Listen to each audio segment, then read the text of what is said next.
चीन ने हाल ही में शी जिनपिंग को तीसरी बार राष्ट्रपति चुने जाने की प्रक्रिया को पूरा किया है। जिनपिंग के लिए कोई दिक्कतें पैदा ना हो, इसके लिए चीन ने दिखावा करते हुए भारतीय सीमा से अपनी सेना को पीछे बुला लिया था, लेकिन राष्ट्रपति बनते ही जिनपिंग ने अपना असली रंग दिखाना शुरू कर दिया है। जिनपिंग ने अपने भाषण में गलवान में हुई झड़प का जिक्र करते हुए भारत को चेतावनी देने की कोशिश की, लेकिन भारत यह पहले से ही जानता था कि चीन किस तरह से पल भर में अपना रंग बदल लेता है। इसीलिए भारत बिना शोर शराबा किए चीन को घेरने में लगा हुआ था। पीएम मोदी ने भले ही शी जिनपिंग को राष्ट्रपति चुने जाने पर बधाई ना दी हो, लेकिन भारत सरकार ने अपनी तरफ से जिनपिंग का जबरदस्त स्वागत जरूर कर दिया है। भारत की बॉर्डर रोड ऑर्गेनाइजेशन ने अक्साई चीन के बेहद नजदीक 14,000 फीट की ऊंचाई पर 120 मीटर लंबा ब्रिज बना दिया है।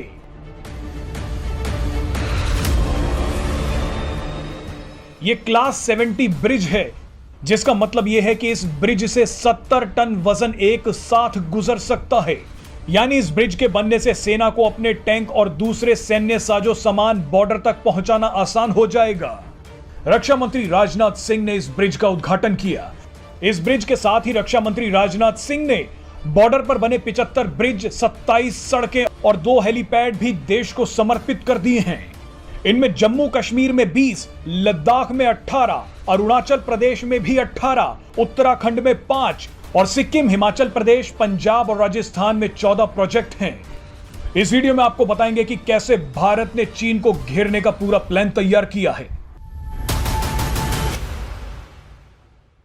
सन 2020 में जब भारत और चीन की सेनाएं एक दूसरे के आमने सामने पूर्वी लद्दाख में खड़ी हो गई थीं, उस वक्त ही बॉर्डर रोड ऑर्गेनाइजेशन को काफी ताकत दी गई थी ताकि वो जल्दी से जल्दी इंफ्रास्ट्रक्चर के काम को पूरा करे। इनमें रणनीतिक महत्व की सड़कें हैं, पुल हैं और सबसे ज्यादा महत्वपूर्ण वो टनल यानी पहाड़ी सुरंगें हैं जिनके जरिए पहाड़ों को नाका जाता है। भारत ने लद्दाख तक पहुंचने के लिए रोहतांग दर्रे के नीचे एक टनल बना डाली है और अब वो जोजिला दर्रे को पार करने के लिए एक टनल बना रहा है। रक्षा मंत्री ने 75 ऐसे इंफ्रास्ट्रक्चर प्रोजेक्ट्स का उद्घाटन किया है जो रणनीतिक महत्व के हैं। इनमें सबसे महत्वपूर्ण है श्योक नदी पर बना हुआ काराकोरम सेतु। अभी ये एक बैली ब्रिज था, यानी ऐसा पुल जिस पर बहुत भारी साजो सामान नहीं गुजर सकता था, लेकिन अब ये कंक्रीट का बना हुआ 70T यानी ऐसी क्षमता का पुल है जिससे होकर 70 टन तक के वाहन गुजर सकते हैं। यानी भारतीय सेना का हर टैंक अब दौलत बेग ओल्डी के रास्ते पर जा सकता है। अरुणाचल प्रदेश में तवांग तक पहुंचने के लिए सेला टनल का काम लगभग खत्म हो चुका है और बहुत जल्दी वो टनल भी खुलने वाली है। इसके अलावा अरुणाचल प्रदेश में सड़कों का नया जाल बनाया जा रहा है। दरअसल चीन के हाईवेज सीधे भारतीय सीमा तक आते हैं, जबकि भारतीय क्षेत्र से चीनी सीमा तक जाने के लिए अक्सर बहुत खराब सड़कें हैं और या सड़कें हैं ही नहीं।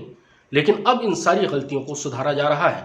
अरुणाचल प्रदेश में ऐसे हाईवेज बनाए जा रहे हैं जिनके जरिए तवांग और विजयनगर जैसी जगहों पर पहुंचना बहुत आसान हो जाएगा। आपको बता दें कि तवांग वो जगह है जहां 1962 में चीनी सेना ने कब्जा कर लिया था और विजयनगर वो जगह है जहां तक जाने के लिए अब तक सड़क भी नहीं है। वहां तैनात सैनिकों को एयर मेंटेनेंस के सहारे रहना पड़ता है, यानी एकमात्र रास्ता हवाई जहाज है। हवाई रास्ते से ही विजयनगर के इलाके में तैनात सैनिकों को रसद पहुंचाई जाती है, सैनिकों को लाया ले जाया जाता है और स्वास्थ्य संबंधी कोई इमरजेंसी होने पर भी सिर्फ हवाई जहाज का ही सहारा है। पुरानी कहावत है कि अगर आपको लड़ाई की तैयारी करनी है तो सबसे पहले सड़कें बनानी चाहिए। भारत इस मामले में काफी पीछे रहा।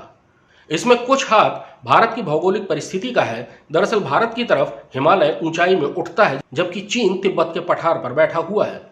लेकिन ज्यादा हाथ भारत की एक गलत रणनीति का है जो 1962 के बाद ये मानने लगी थी कि हिमालय के क्षेत्र में सड़कें बनाना दरअसल चीन को समर्थन देना है। यानी भविष्य में अगर चीन के साथ लड़ाई हुई और भारतीय सेना को पीछे हटना पड़ा तो यही सड़कें चीन को रफ्तार तेज करने का मौका देंगी। खुशी की बात है कि इस रणनीति को अब मूर्खतापूर्ण मानकर रद्दी की टोकरी में फेंक दिया गया है और हिमालय की ऊंचाइयों में इंफ्रास्ट्रक्चर डेवलपमेंट का काम बहुत तेजी से चल रहा है। दरअसल चीन को सबसे ज्यादा आपत्ति भारत के तेज इंफ्रास्ट्रक्चर प्रोजेक्ट से ही है।